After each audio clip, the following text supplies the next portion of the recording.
At 95, Clint Eastwood has lived many lives. But behind the squint, the silence, the legend, are the women who loved him, challenged him, and helped shape the man we know. He's never publicly listed them, never sat down for a tell-all interview.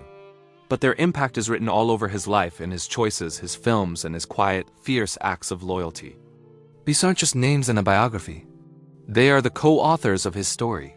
First, there was Maggie Johnson, his first wife. They married in 1953, long before he was a household name. She was the one who believed in him when Hollywood barely gave him a second glance. While he was off in Spain and Italy becoming the man with no name, she was at home, raising their two children, Kyle and Allison, often on her own. Their marriage lasted over 30 years, a lifetime in Hollywood terms, weathering the explosion of his fame and the constant travel. Maggie never chased the spotlight. She provided a steady foundation. It's a quiet loyalty Eastwood never forgot, a rock he could always count on, even as his world became a whirlwind of cameras and premieres. During his marriage to Maggie, another woman entered his life, Roxanne Tunis. She was a stunt woman and actress he met on the set of the TV show Rawhide. Their connection was immediate and lasted for years, resulting in the birth of their daughter, Kimber, in 1964. For decades, Kimber's existence was a closely guarded secret, a testament to Eastwood's fierce protection of his private life. He didn't parade his new family for headlines or use them for publicity. Instead, he provided for them quietly, ensuring they were cared for away from the glare of the media. This wasn't about hiding a secret. It was about protecting his child, a powerful example of his belief that family is sacred, not a story to be sold to the highest bidder. His actions spoke louder than any public statement ever could. Then came Sandra Locke. In 1975, their lives and careers collided, sparking a creative and romantic partnership that would last for 14 intense years. An Oscar-nominated actress in her own right, Locke wasn't just his lover. She was his muse and his on-screen equal.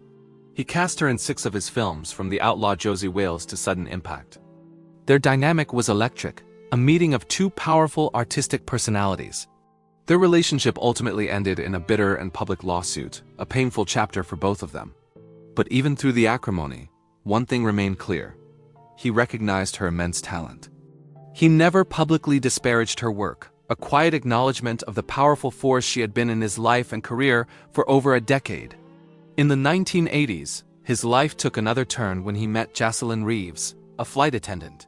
Their relationship brought 2 more children into the world, Scott and Catherine Eastwood. With Jocelyn, something seemed to shift in Clint. He became a more present, hands-on father. This wasn't the long-distance dad of his early career.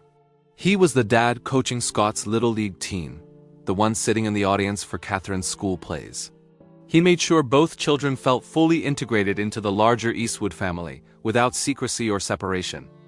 It was a sign of evolution, a man learning, with time and experience, how to better balance the demanding worlds of global stardom and fatherhood. He was rewriting his own script on what it meant to be a family man.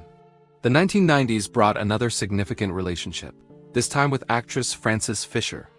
They met on set, and their chemistry was undeniable, leading to a co-starring role for her in his masterpiece, Unforgiven.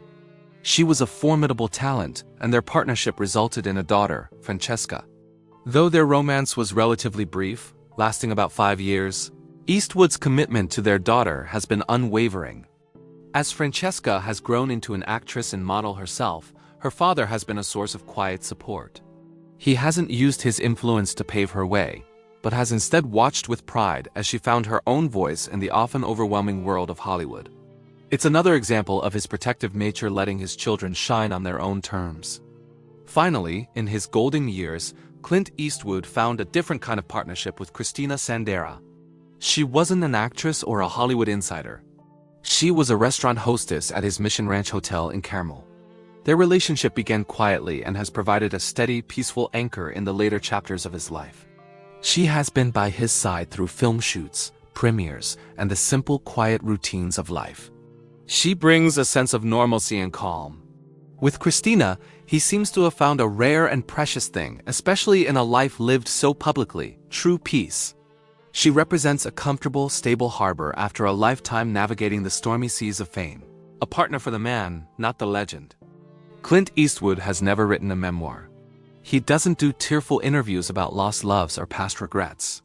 He lets his actions and his work do the talking. When you look at the story of his life, a pattern emerges. It's not a story of conquests, but of connections. He shows up, he provides, he protects. From the young wife who believed in him before anyone else, to the partner who now shares his quiet days, these women weren't just passing figures. They were architects of the man behind the myth. At 95, perhaps his greatest legacy isn't just his films, but this unspoken devotion, a lifetime of quiet, steadfast care. That might be the truest love story of all.